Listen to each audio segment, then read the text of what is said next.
આજે તો અમારા તનુબેનનો બર્થડે એટલે કાપી નાખો કેક. મોજ મસ્તરમ બધાને. તો આજે તો અમારે વાટવાની હતી બાજરી, એટલે પછી તો અમે બધાએ બાજરી વાટવાનું કરી દીધું શરૂ. થોડી વાર બાજરી વાટીને તો આવી ગઈ સા, એટલે સા પી લીધી ને બધાએ નાસ્તો પણ કરી લીધો ને ખાઈ લીધી મસ્ત મજાની ગુલ્ફી. ને તમારે બધાને ગુલ્ફી ખાવી તો હાલો ને. પછી તો બેસી ગયા એમ બધાએ જમવા, અને અમારી ભૂમિબેન કે તમારે બધાને જમવું હોય તો હાલો. પછી તો પાછું બાજરી લેવાનું કરી દીધું સાલું, પી લીધી સા. પછી તો મોટી જબર ગાડી બાંધીને ચડાઈ દીધી નીતાબેન ને સાંજ પડવા આવી તોય તડકો તો જરાય મળતો જ નથી. પછી તો એટલા બાજરી ડુંડા લણી નાખ્યા, નીકળી ગયા ઘરે જવા માટે. આ વાડીમાં શું વાવ્યું જરા કોમેન્ટ કરી દેજો.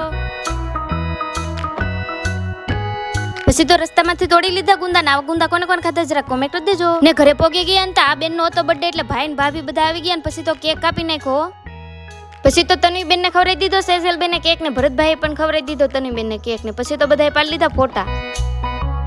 પછી તો મેં ને મારા મમ્મીએ પણ તન્વીબેન ને ખવડાવી દીધો કેક. ને પછી તો અમે બધાએ ખાઈ લીધા ભૂંગળા બટેટા. ને આ બેન કે વિડીયોને લાઈક કરી નાખજો. તો વિડીયો ગમે તો લાઈક શેર સબસ્ક્રાઇબ કરવાનું ભૂલતા નહીં. Bye bye.